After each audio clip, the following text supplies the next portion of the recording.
करार. सकाळचे 7 वाजले होते. मी पेपर चाळता चाळता चणे खात होतो. हवा गार होती. बाहेर ऊन पडलं होतं, पण त्याचा तसा त्रास होत नव्हता. आकाशातल्या ढगांकडे एक नजर टाकत मी पेपरचं पान उलटलं आणि कोपऱ्यात असलेल्या त्या एका छोट्या बातमीनं माझं लक्ष वेधून घेतलं.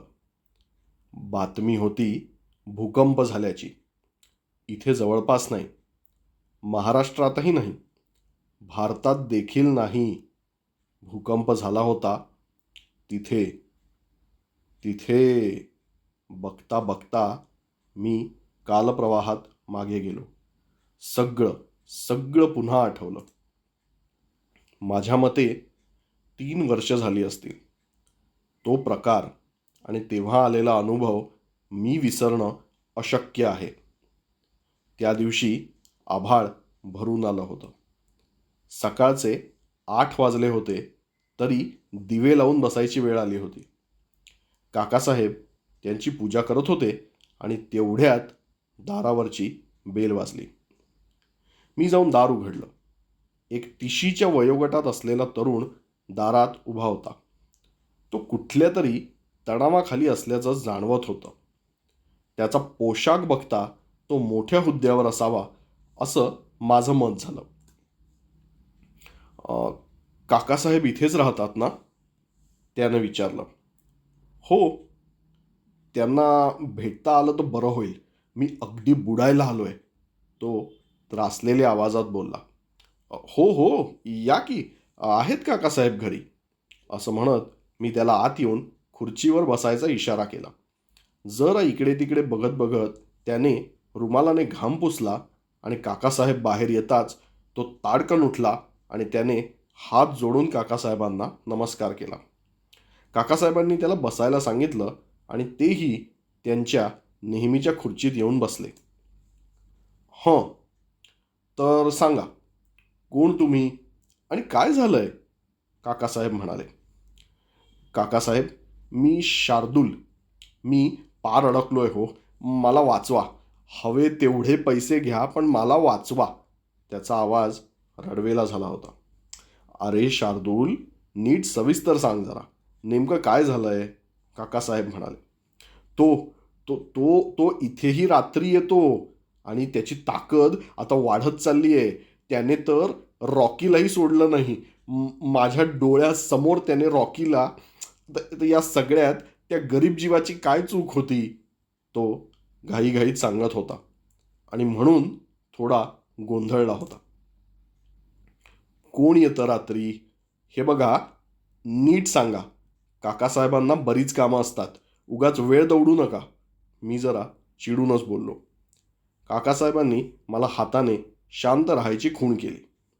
हो हो, सांगतो सांगतो, तो म्हणाला. मी नुकताच म्हणजेच गेल्याच आठवड्यात चीनच्या दौऱ्यावरून परत आलोय आणि इथेही तो माझ्या मागे आलाय आणि त्याची काम करायची पद्धत, अरे देवा, कर्म करतो तो आणि पाप लागतं मला आणि आता तर तो माझ्या जीवावर उठलाय. दर 2 दिवसांनी येतो. आत्तापर्यंत 2दा येऊन गेलाय, असं म्हणत तो रडू लागला. अरे पण कोण? काकासाहेबांनी विचारलं.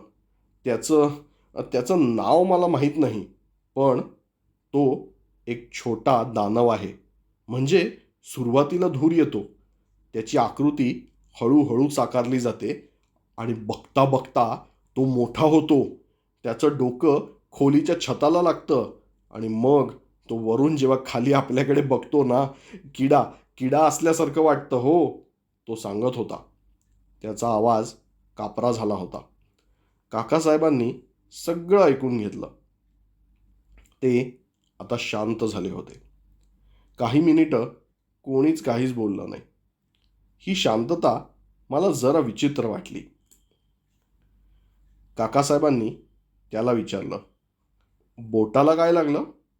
जखम झाली का? हा प्रश्न ऐकताच तो एकदम घाबरला. हा प्रश्न त्याला पूर्णपणे अनपेक्षित असावा. नाही नाही, ते ते जरा भाजी कापताना झालं ते, त्याने अडखळत उत्तर दिलं. काकासाहेब हे असं काय विचारत आहेत मला समजेना. मी त्यांच्याकडे पाहिलं आणि एकदम शांत झालो. त्यांचा चेहरा गंभीर झाला होता. ते शार्दूलकडे थेट भेदक नजरेने पाहत होते. शार्दूल मात्र त्यांच्या नजरेला नजर देऊ शकत नव्हता. तसं करणं तो टाळत होता. चीनला गेला होतास म्हणतोस, तो दानव तुझ्या घरी इथपर्यंत आला म्हणतोस, बोटाला जखम आहे. तुला काय वाटतं मला कळणार नाही? तू नक्कीच त्या मंदिरात जाऊन आला आहेस. सांग, खरं काय ते सांग. अरे काकासाहेब म्हणतात मला शंका आलीच की तू काहीतरी लपवतो आहेस. काकासाहेब एकदम कडक आवाजात बोलले. शार्दूलचे डोळे विस्फारले. त्याचा चेहरा घामाने थपथपला होता. तो हळूहळू बोलू लागला. होय काकासाहेब, बरोबर. मी शांघाईजवळ असलेल्या त्या डोंगरातल्या मंदिरात गेलो होतो. तिथे म्हणे जे आपण मागू ते तो देवता आपल्याला देतो म्हणे, असं ऐकून मी होतो. त्या मंदिरात जाऊन कशा प्रकारे पूजा करायची याबद्दल एक रील मी पाहिली होती. अगदी तसंच मी केलं. पण मला माहीत नव्हतं की हे प्रकरण इतकं टोकाला जाईल. तो सांगू लागला. अरे मूर्ख माणसा, तो देवता नाही, असुर आहे असुर. ज्यातला आपल्याला कळत नाही तिथे कशाला तडमडायचं म्हणतो मी. असा कसा रे मूर्ख तू. काकासाहेबांचा आवाज आता वाढला होता. त्यांचा असा क्रोधित अवतार पाहून शार्दूल चांगलाच घाबरला. मला मला माफ करा काकासाहेब, पण आता या संकटातून फक्त तुम्हीच मला वाचवू शकता. मला मदत करा, मी तुमच्या पाया पडतो, असं म्हणत त्याने अक्षरशः हात जोडले. ठीक आहे, ठीक आहे, असं म्हणत काकासाहेब शांत झाले. एक मिनिट, तू कसलं रील पाहून गेलास? नेमकं केलंस काय ते सांग. काकासाहेब आता ताठ बसले होते. त्या रीलमध्ये सांगितल्याप्रमाणे इच्छापूर्तीसाठी मी तिथे गेलो. बाहेरच बसलेल्या माणसाला $4 टेकवले आणि त्याने चिठ्ठीवर चिनी भाषेत माझं नाव लिहून दिलं. छोटी 30 ml ची बाटली देखील त्यानेच दिली आणि त्यात मी माझं रक्त काढून घेतलं. हे दोन्ही जाऊन त्या मुख्य देवतेच्या पायाशी अर्पण केलं. चिठ्ठी उघडून त्यावर माझं रक्त ओतलं. तसं करताना ते त्या देवतेच्या पायावर 2 थेंब पडेल याची काळजी घेतली. हात जोडून प्रार्थना केली आणि मागे वळून न बघता परत रूमवर आलो, त्याने सांगितलं. आणि मग काय झालं? काकासाहेबांनी विचारलं. अहो काय सांगू, 2 दिवसात माझा सिनियर, त्याचं नुकतंच लग्न ठरत होतं. त्याला अचानक अपघात झाला. डोक्याला जबर मार बसला आणि तो कोमात गेला. तात्काळ त्याची जागा आणि हुद्दा मला देण्यात आला. मी बढतीसाठीच प्रार्थना केली होती, पण हे असं काही घडेल हे मला स्वप्नात देखील वाटलं नव्हतं हो. तो सांगता सांगता त्याचा आवाज पुन्हा कापू लागला होता. आणि आता काय होतंय? काकासाहेबांनी विचारलं. अहो मला वाटलं मी प्रार्थना केली आणि हे असं घडलं, हा योगायोग आहे. बट तसं नाही काकासाहेब. 2 दिवसात मी भारतात परतलो आणि पहिल्यांदा मध्यरात्री तो अवतरला. मला जाग आली. पाहतो तर खोलीमध्ये सगळीकडे धूर, नुसता धूर. आणि मग हळूहळू त्याची आकृती आकार घेऊ लागली. तो चक्क मराठीत बोलला. म्हणाला, मालक बढती दिली की तुम्हाला, आता पुढचं काम द्या. त्याचं ते रूप आणि हा सगळा प्रकार पाहता मला भोवळ आली असती. पण कसं बसं मी स्वतःला सावरलं. मी म्हटलं की हे असं लोकांना इजा पोचवून किंवा मरणाच्या दारात ढकलून मला त्यांची जागा घ्यायची नाही. तू तू तू निघून जा. पण हे ऐकताच त्याच्या चेहऱ्यावरचे भाव बदलले, अधिक क्रूर झाले. त्याने स्वतःचा आकार अजून मोठा केला आणि मला म्हणाला, तू काम दे, नाहीतर तुझं काम मी तमाम करीन. आता तू माझा मालक आहेस. मालकाने काम दिलं नाही तर तो मालक राहत नाही आणि मग त्याचं काही खरं नाही. माझा माझा बोका पलंगाखालून बाहेर आला आणि हे सगळं पाहून जागीच भांबावून गेला. त्या दानवाने माझ्या समोर त्याला कच्चा खाल्ला हो. आणि वर म्हणतो कसा, आता 48 तासांनी येईन, काम दे, नाहीतर आ आ आ असं बोलून तो विरळ होत गेला. शार्दूल बोलला, मला वाचवा काकासाहेब, मला वाचवा. तो विनवण्या करू लागला. काकासाहेब गंभीर झाले. ते खिडकीबाहेर पाहू लागले आणि शार्दूलला म्हणाले, हे प्रकरण दिसतं तितकं सोपं नाही. तू माझ्याकडे आला आहेस खरा, पण तू एक फार मोठ्या शत्रूशी वैर पत्करला आहेस. नको त्या करारावर रक्ताने सही करून आला आहेस. असं म्हणू नका काकासाहेब, असं म्हणू नका. माझा तो वरिष्ठ कोमात आहे आणि इथे हा दानव माझ्या जीवावर उठलाय. काहीही करा, या प्रकरणात तुमच्याशिवाय मी कोणाकडेही जाऊ शकत नाही, शार्दूल अगदी केविलवाण्या स्वरात म्हणाला. काकासाहेब गंभीर झाले होते. ते म्हणाले, ठीक आहे, आता आलाच आहेस तर बघू काही करता येतं का ते. मला एक सांग, तो काल आला होता ना? मग 2 रात्री आहेत अजून. तू जा आता, उद्या ये इथे परत. हे ऐकताच शार्दूलला जरा बरं वाटलं. तो काहीच न बोलता निघून गेला. बराच वेळ काकासाहेब काहीच बोलले नाहीत. शेवटी न राहून मीच विचारलं, काय झालं काकासाहेब? आपण काय करणार आहोत? ते खिन्नपणे हसले आणि म्हणाले, रघु, दिसतात तेवढ्या गोष्टी सोप्या नसतात. म्हणजे मला समजलं नाही. म्हणजे असं की ज्या मंदिरात शार्दूल गेला होता ते काही साधंसुधं मंदिर नाही. अघोरी देवता मिंग चू ली याचं मंदिर होतं. या मंदिरात इच्छापूर्तीसाठी लोक येतात, पण कोणीही स्वतःचं रक्त देत नाही. उलट मरायला टेकलेला एखादा नातेवाईक किंवा एखाद्या जनावराचं देतात. कारण मिंग चू ली ज्याचं रक्त असतं त्याची आज्ञा आहे असं मानतो आणि स्वतःच्या सैन्यातील एक दानव ते काम करायला पाठवतो.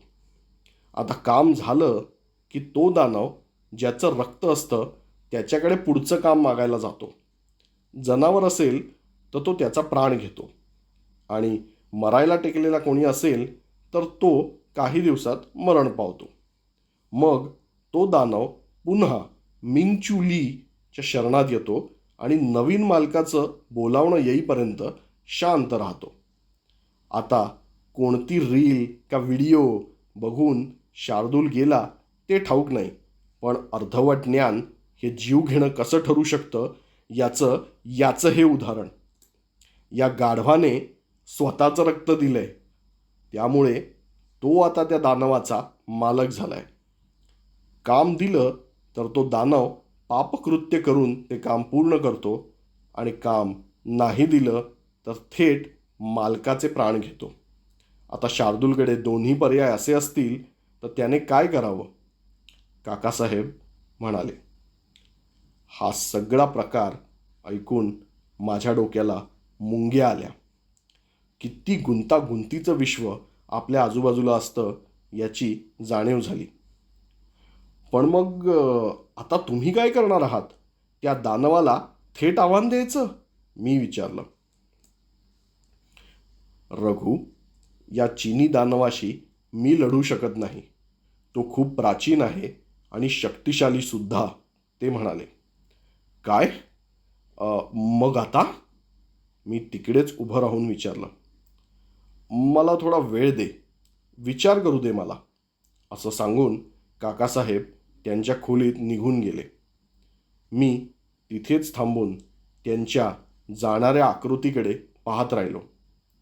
काही तासांनी मी त्यांना जेवायला बोलवायला गेलो तर ते त्यांच्या कपाटाच्या खालच्या खणापाशी बसून कसली तरी एक पेटी उघडून बसले होते.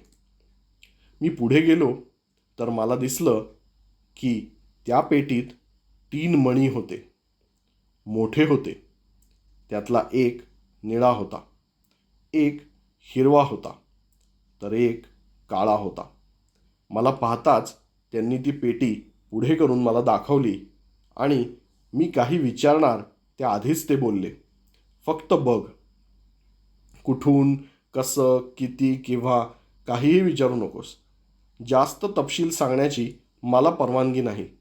फक्त इतकंच सांगेन, दिसतात साधे, पण त्यांच्या फक्त दिसण्यावर जाऊ नकोस. मी फक्त मान हलवली आणि त्या तिन्ही मण्यांकडे बघत राहिलो. असे मणी मी खरंच कधीच पाहिले नव्हते. त्यांच्यात काहीतरी विलक्षण शक्ती किंवा एखादा असा गुण असणार ज्याचा आपण विचारसुद्धा करू शकत नाही. त्या रात्री जेवण झाल्यानंतर काकासाहेब बराच वेळ कसले तरी नकाशे घेऊन बसले होते. मलाही सोबत बसायला सांगितलं, तेही दिनदर्शिका घेऊन. ते नेमकं काय करत होते मला समजलं नाही, पण कशासाठी तरी जागा शोधत होते इतकं नक्की. त्यांनी नकाशावर अनेक ठिकाणी टाचण्या मारल्या होत्या आणि मग जवळजवळ मध्यरात्र उलटून गेली तेव्हा ते म्हणाले, ही जागा योग्य वाटते. इथे सगळं जुळून आलं तर हा सारा गुंता सुटेल. अर्थात आपण फक्त प्रामाणिकपणे प्रयत्न करायचा. मी पेंगलो होतो. त्यांच्या आवाजाने मला जाग आली. मी इतकंच पाहिलं की काकासाहेबांनी नकाशावर आम्ही होतो त्या गावापासून बरंच लांब असलेल्या एका दुसऱ्या गावावर टाचणी मारली होती. दुसऱ्या दिवशी सकाळी शार्दूल आला. काकासाहेब म्हणाले, "आज दुपारी निघू. आजची रात्र आपण तुझ्या घरी नाही तर मी सांगतो तिथे काढणार आहोत. तू नेहमीसारखा झोपशील, पण आम्ही दोघे जागे असू आणि तुला फक्त इतकंच करायचं आहे की तो दानव अवतरला की काहीतरी कारण किंवा सबब सांगून बाहेर ये. बाकी मग सगळं त्याच्या हातात आहे." त्याच्या म्हणजे कोणाच्या?" त्याने विचारलं. "कळेल तुला. नको चिंता करूस," काकासाहेब म्हणाले. काकासाहेबांनी नेमकी काय योजना आखली होती याची मला देखील कल्पना नव्हती, पण निघताना त्यांनी मला बऱ्याच मोठ्या 2 पिशव्या सोबत घेऊन घ्यायला सांगितलं. त्या पिशव्या खूप जड होत्या. काकासाहेब स्वतः गाडी चालवत होते. त्या दिवशी ते फार जोरात चालवत होते. सहसा ते असं कधी करत नाहीत. जवळजवळ 2.5 तास प्रवास करून झाल्यावर आम्ही एका गावी आलो. गाव अगदी छोटं. गाव नाही, वाडी म्हणता येईल इतकं लहान. डोंगराच्या पायथ्याशी असलेली ती वाडी तशी भकास नसली तरी मूळ वस्ती आणि मूळ गाव यापासून बरीच लांब होती. डोंगराच्या पायथ्यापासून वर घनदाट झाडी जंगल होतं. त्या वाडीत अगदी डोंगराच्या पायथा सुरू व्हायच्या आधी एक वडाचं झाड होतं. काकासाहेबांनी मला त्या झाडाच्या भोवती त्यांच्या पिशवीतून आणलेली कसलीशी एक पावडर होती त्याचा एक पूर्ण गोल कर असं त्यांनी सांगितलं. आता सूर्य मावळायला आला होता. त्यांनी त्यांच्या पिशवीतून 2 छोटे स्पीकर देखील काढले आणि मला म्हणाले, "बघ रघु, फार महत्त्वाची कामगिरी आहे. तेवढी नीट पार पाड तर आपण यशस्वी होऊ शकू." काकासाहेबांनी मला सर्व काही समजावलं. आता रात्रीची जेवणं झाली आणि 11 वाजता शार्दूल झोपला. इथे काकासाहेबांनी कसली तरी एक बासरी काढली आणि त्यावर ते एक फार विचित्र धून वाजवू लागले. रात्रीच्या त्या स्मशान शांततेत तो आवाज फार लांब देखील ऐकू जात असावा. पानांची सळसळ झाली. झाडं हलायला लागली. वाऱ्याची एक जोरदार झुळूक येऊन गेली. मला वर झाडीमध्ये काहीतरी हलतंय असं वाटलं, पण कदाचित तो भास असू शकतो. 12 वाजायची वेळ जवळ येत होती आणि अखेर ती वेळ आलीच. काकासाहेब अजूनही ती बासरी वाजवत होते. ती धून मी कधीच विसरू शकणार नाही. शार्दूल पळत बाहेर आला आणि त्याच्या मागोमाग तोही आलाच. मिंग चू लीचा दानव सगळीकडे धूर झाला होता आणि त्याची आकृती दिसू लागली. काकासाहेबांनी सांगितल्याप्रमाणे मी दोन्ही स्पीकरवर त्यांनी सांगितलेली रेकॉर्ड लावली. पण आश्चर्य म्हणजे ती संगीताची रेकॉर्ड नव्हती. ते होते विचित्र आवाज, नगारे आणि ढोल वाजवल्याचे. आणि त्यात एक हलका असा आवाज देखील होता. हफ हफ असा, एखाद्या मोठ्या जनावराच्या श्वास घेण्याचा आवाज असतो ना, तसा. आता काकासाहेबांनी झाडाकडे पाहिलं. शार्दूल उभा होता. त्याच्या समोर मिंग चू लीचा दानव आकार घेऊ लागला होता. रेकॉर्ड वाजत होती. काकासाहेबांनी बासरी वाजवायची थांबवून शंख काढला आणि जोरदार शंखनाद केला. सारं वातावरण भारून गेल्यासारखं वाटत होतं. दानव शार्दूलला म्हणाला, काम द्या मालक, नाहीतर आजचा दिवस हा तुमचा शेवटचा. आ आ आ. शार्दूल थोडा घाबरत पण ठामपणे उत्तर देत म्हणाला, नाही देत काम, जे करायचं ते कर. हे उत्तर ऐकून दानव चांगलाच संतापला आणि त्याने गुरगुरत गुरगुरत पुढे यायला सुरुवात केली. आणि काकासाहेबांनी पुन्हा एकदा शंखनाद करायला आणि आभाळात वीज कडकडायला एकच वेळ झाली.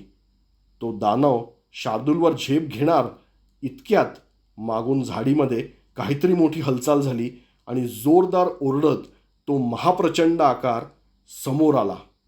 एक वानर, पण साधा नाही, महाभयंकर, अतिप्रचंड, अद्वितीय आणि त्या दानवाहूनही धिप्पाड. त्याचं शरीर 10-12 फुटांचं होतं.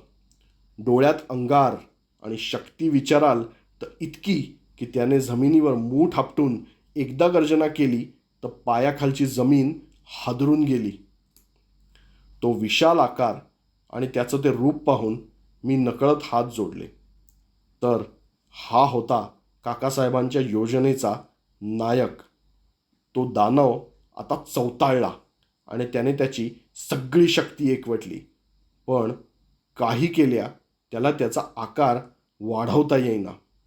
छतापर्यंत पोचणारी त्याची 10-12 फूट उंची त्याला साध्य करता येईना. काहीतरी चुकत होतं. त्याला काहीतरी मोठं होण्यापासून थांबवत होतं. आणि तेव्हाच मला दिसलं की त्या झाडाभोवती जी पावडर घेऊन मी गोलाकार वर्तुळ केलं होतं, तो संपूर्ण गोल उजळून निघाला होता. त्यातून हलका धूर येत होता. आभाळात ढग हलत होते. अधूनमधून चंद्र आणि त्याच्या बाजूला लुकलुकणारा एक तारा स्पष्ट दिसत होता. या सगळ्या गोष्टींचा काहीतरी संबंध असणार आणि म्हणूनच ही जागा निवडली गेली होती, हेही माझ्या लक्षात आलं. आता त्या दानवाला काही सुचेना. त्याने चिनी भाषेत काहीतरी एक लांब लचक शिवी दिली आणि त्या वानरावर धावून गेला. त्या वानराने त्याला एका ठोश्यात गार केलं आणि स्वतःकडे असलेल्या एका छोट्या कट्यारीनं त्याला भोसकलं. एक फार केविलवाणी किंकाळी त्या दानवाने फोडली आणि एक लिबलिबी द्रव्य त्याच्या पोटातून वाहू लागलं. बघता बघता त्याचा देह अगदी निपचित झाला. वानराने त्याचं काम चोख पार पाडलं होतं आणि विजय मिळवला होता. त्याने छातीवर हात बडवून सलामी दिली आणि जंगलाच्या पायथ्याशी जाऊन उभा राहिला. स्वच्छ चंद्रप्रकाशात तो महाकाय जीव अजूनच मोठा दिसत होता. आणि अचानक हलका घंटानाद कानी पडू लागला. आता मागेच असलेल्या जंगलात प्रत्येक झाडामागून 1 ते 2 असे आदिवासी बाहेर आले. त्यांची शरीरं इतकी काळी होती की ते इतका वेळ हे सगळं पाहत होते हे माझ्या लक्षात देखील आलं नाही. त्यांच्यातला एक जण पुढे आला आणि त्याने काकासाहेबांना नमस्कार केला. काकासाहेबांनी देखील तेच केलं आणि त्यांच्या जवळ असलेली पेटी उघडली. ही तीच पेटी होती. त्यांनी ती उघडली आणि रात्रीच्या त्या मंद चंद्रप्रकाशात ते तिन्ही मणी फारच सुंदर दिसत होते. आणि त्यातला एक मणी त्यांनी त्याला दिला. त्याने तो पाहिला आणि मान हलवून तो मागे सरला. त्याने कसली तरी एक शिट्टी काढली आणि ती वाजवताच तो वानर अक्षरशः जागचा उठला आणि मोठमोठ्या उड्या मारत परत जंगलात दिसेनासा झाला. ते आदिवासी देखील पुन्हा एकदा अंधारात गडप झाले. फक्त मी, काकासाहेब आणि हे सगळं पाहून पार गांगरून गेलेला शार्दूल एवढेच राहिलो. काकासाहेब म्हणाले, चला आता इथलं काम झालंय, घरी जाऊ, मग सविस्तर बोलू. आम्ही परतीच्या प्रवासात कोणताही प्रश्न विचारला नाही. ती रात्र शार्दूल आणि मी दोघांनी काकासाहेबांकडे मुक्काम केला. सकाळी नाश्त्याला काकासाहेब स्वतः म्हणाले, बोला तर, काय शंका आहेत तुमच्या? काकासाहेब, काल नेमकं काय घडलं? ते काय होतं? शार्दूल, तुला तर हे सगळं फारच अचंबित करणारं वाटू शकतं, पण मी इतकंच सांगेन की मिंग चू ली च्या दानवाला हरवायला त्याच्याच ताकदीचा आणि तोलामोलाचा तसाच दानव मैदानात आणणं गरजेचं होतं. मी तेच केलं. अर्थात त्याची किंमत मोजावी लागली, पण एका विशिष्ट ठिकाणी एका विशिष्ट तिथीला काही शक्ती जागृत होतात. त्यांची ताकद त्या दिवशी दुप्पट किंवा चौपट असते. त्यांची मदत घेऊन अशा दानवांचा पराभव करता येतो. आपण खास अशी रसायनं वापरलेली पावडर वापरून एक वर्तुळ बनवलं आणि त्या दानवाचा बाहेरच्या जगाशी असलेला तात्पुरता संबंध तोडला. आपल्या वानरवीराने हीच संधी साधून स्वतःची सगळी अतिमानवी ताकद वापरली आणि मोहीम फत्ते झाली. माझी चूक झाली काकासाहेब. पुढच्या वेळी अतिहाव मनात ठेवणार नाही आणि असा कुठलाही अघोरी प्रकारात मी भाग घेणार नाही, शार्दूल रडत म्हणाला. हो, तेवढं मात्र कर. अर्धवट माहितीच्या आधारे तू तिथे गेलास आणि या प्रकाराचा बळी तुझा सिनियर झाला. अर्थात त्यात तुझी चूक नाही, पण अप्रत्यक्षपणे त्याच्या कोमात जाण्याला तूही जबाबदार आहेस. त्याचं फळ तुला कधी ना कधीतरी भोगावंच लागेल. आता ये तू. पुन्हा तो दानव काही यायचा नाही. तुला आता त्याच्यापासून काहीही धोका नाही, काकासाहेब म्हणाले. शार्दूल काकासाहेबांना आणि मला नमस्कार करून निघून गेला. काही वेळ शांतता होती. मीच ती मोडली. काकासाहेब, तो मणी? होय रघु, होय. मला माझ्या गुरूंकडून मिळालेल्या 3 शस्त्रांपैकी एक आपण वापरलं. तसं केलं नसतं तर फार महागात पडलं असतं. त्यांनी ती पेटी पुन्हा उघडली आणि उरलेल्या 2 मण्यांकडे बघत ते म्हणाले. मीही त्यांच्या बाजूला जाऊन उभा राहिलो. हे मणी परत कधी वापरावे लागले तर, असा विचार करत मी समोर बघू लागलो. 4 दिवसांनी तो वरिष्ठ सहकारी कोमातून बाहेर आला. त्याला शुद्ध आली असं शार्दूलनं पत्राद्वारे कळवलं. एक प्रकारे या प्रकरणाचा शेवट झाला. पण हे प्रकरण संपवायला काकासाहेबांना फार मोठी किंमत चुकवावी लागली होती. आता 2च मणी बाकी होते. रघु, चहा घेणार आहेस की कॉफी? दुसऱ्यांदा विचारतो आहे, काकासाहेब मोठ्याने बोलले. मी उत्तर द्यायला का उशीर करतोय हे बघायला काकासाहेब स्वतः बाहेर आले. मी काहीच न बोलता पेपर त्यांच्या हातात दिला आणि त्या बातमीकडे बोट केलं. काकासाहेबांनी बातमी मोठ्याने वाचली. वाचताना त्यांच्या चेहऱ्यावर किंचित स्मित होतं. बातमी होती, दक्षिण चीनमध्ये भूकंपाचे जोरदार झटके. 1000 वर्ष जुनं मिंग चू ली मंदिर पूर्णपणे जमीनदोस्त. तर आजची एक आंतरराष्ट्रीय प्रकारची एक रहस्यकथा किंवा गूढकथा म्हणता येईल ती सादर करण्याचा आपण प्रयत्न केला. अर्थात यातली जागा, जे काही चीनचा जो काही संबंध वगैरे आपण दाखवला आहे हे सगळं काल्पनिक होतं. याचा रियालिटीशी किंवा वास्तवाशी काहीच संबंध नाही, याची तुम्ही कृपया इथे नोंद घ्यावी. या व्यतिरिक्त ॲज युजल कथा ऐका.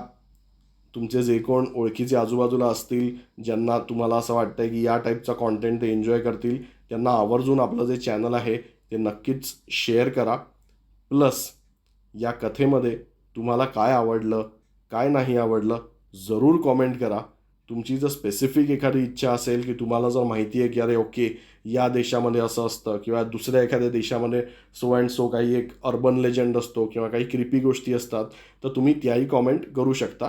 आपण जशी ही कथा आपण भारत आणि चीन यांच्यामधली दाखवली होती तशीच आपण दुसऱ्या थीमवरती सुद्धा तसं मनोरंजक पद्धतीने सादर करण्याचा प्रयत्न करू. निश्चितच तुमची जर तशी काही इच्छा असेल तर तुम्ही कॉमेंट करू शकता. Plus last but not the list, आपलं नेहमीचंच तुमच्या आजूबाजूला जी काही रहस्य असतील ती शोधत राहा, ती उलगडत राहा आणि विसरू नका, दिसतात तेवढ्या गोष्टी सोप्या नसतात.